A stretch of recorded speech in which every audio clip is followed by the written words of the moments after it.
चैतन्याचे रूप लेक अल्लड चांदण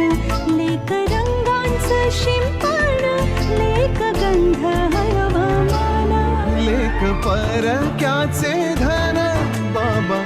तुटतो आतून आला गोठलेला क्षण शुभ मंगल